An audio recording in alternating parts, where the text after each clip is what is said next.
The Holy Gospel according to Luke, the 4th chapter. Glory to you, O Lord.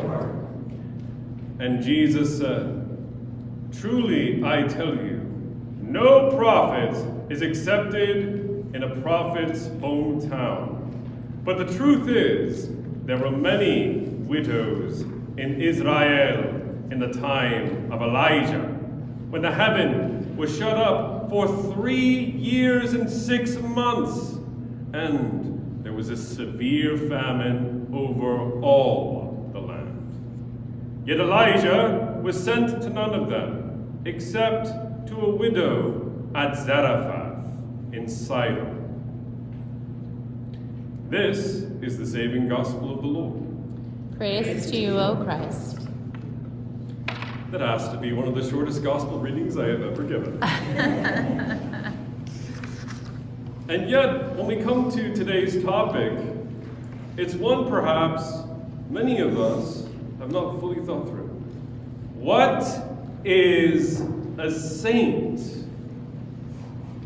In our day-to-day so-called modern speech, we have turns of phrase, don't we? That person is such a saint if they're doing a good or virtuous thing.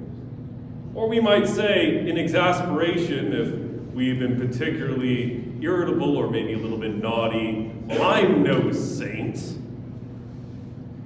And yet, the Bible, the Word of God, invites us to a radical re-expression of what the word saint means.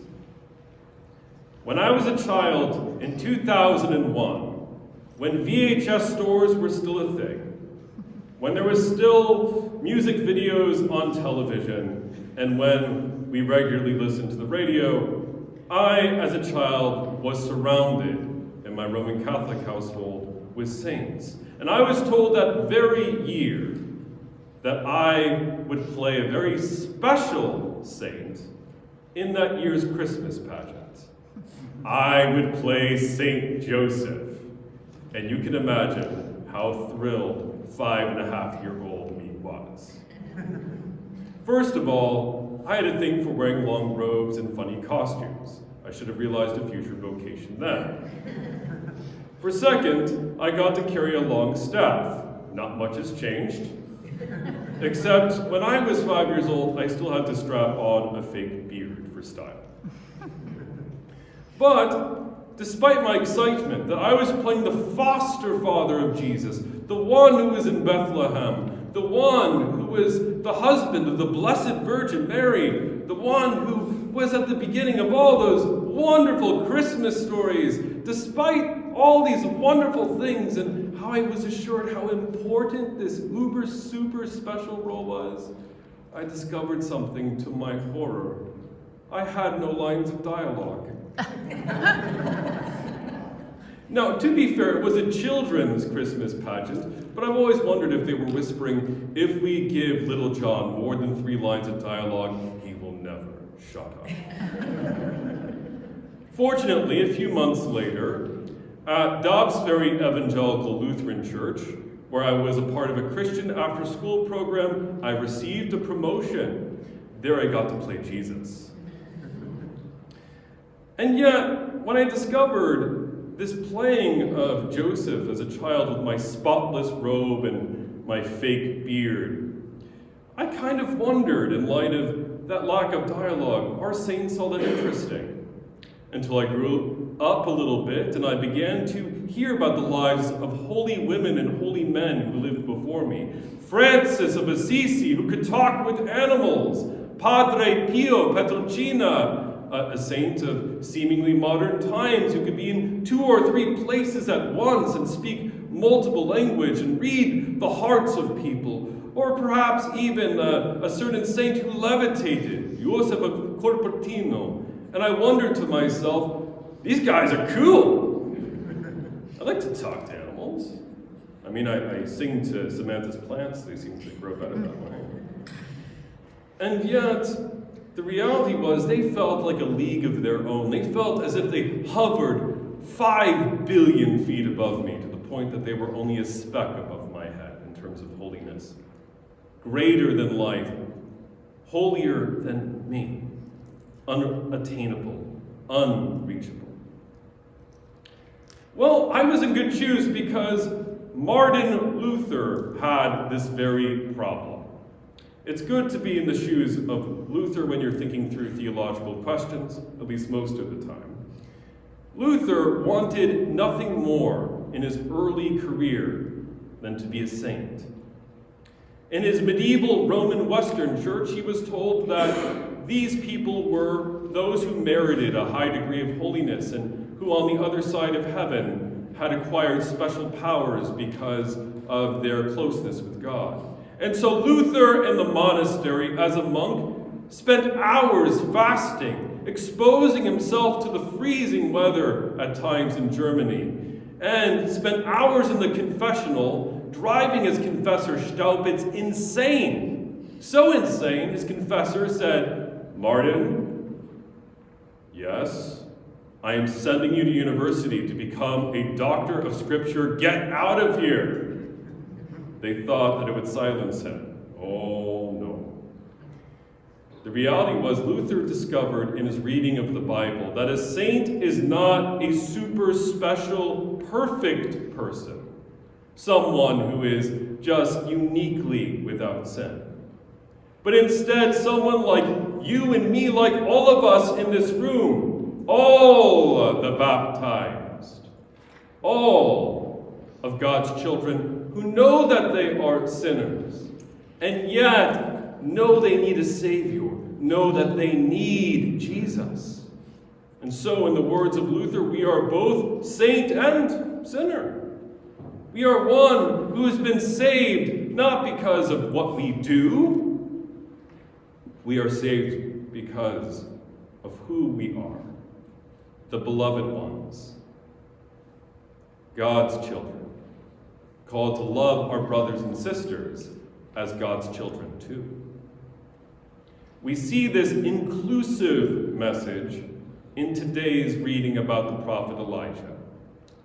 We begin with Elijah before King Ahab, and we think to ourselves, well, this kind of fits into those saint stories yet again.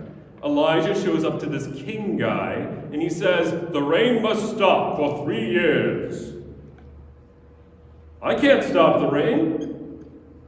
And I don't know about you guys, there are plenty of times when my head is being pelted, and I'm like, Sam, if only we had an umbrella, so. And yet, the truth of the matter is, Elijah, the prophet, is doing something in that passage that we, saints, can do. Elijah is confronting a king who is unjustly using his authority. Ahab in this text is a tyrant, abusing his power, hurting God's people, preventing the free worship of the true God, Yahweh. And so Elijah is protesting injustice. We Lutherans have been protesting for a long, long time. It's part of our DNA. The reality is, from Martin Luther King Jr. to Mahatma Gandhi, to all people of faith or other faith traditions, we are all invited to stand up and be a voice for the voiceless. To be Jesus' hands and feet protecting the innocent in the world. Elijah is not so different from us after all, at least in that way. And then what are we to make of the ravens? What is up with the ravens bringing food to Elijah? We have DoorDash, we have Uber Eats, we have pizza deliveries to the front door. What about God's raven delivery service? You know, we all need a little bit of raven love now and again. And yet, despite our delectable raven friend being so common to us in media, from Game of Thrones ravens or couriers, or ravens in Norse mythology being signs of wisdom, the Hebrew Bible, the Torah, says the raven is an unclean bird. According to our Holy Bible in the Old Testament, ravens were kind of the marginalized bird, the bird on the outside, a bird not welcome in ritual space. And yet it is the outsider bird. And yet it is the unusual bird to that culture, in that period, in that time, that brings Elijah bread. Now, I know I think this way all the time. It's kind of my profession and training. But what do we call people in long flowing robes, sometimes who wear black like raven's wings, who give the bread of God to God's chosen people?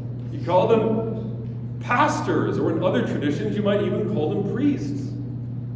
And yet, we, according to Martin Luther, in our baptism, all of us here today, not just weirdo seminarians like myself, are called to be the priests of God, to offer the bread of compassion, the bread of understanding, the bread of victory to God's people. And so it is we learned a thing or two from the raven today about our role as the unlikely hands and feet of Jesus.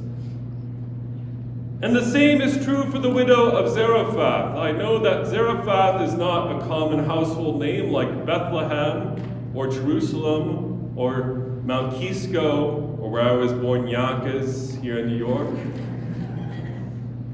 And yet Zarephath would have meant something to an ancient Jewish audience. It was that dark place where those pagans lived, who worshipped other gods and carried out abominable practices, such as eating pork, and were genuinely engaged in things that were definitely immoral too.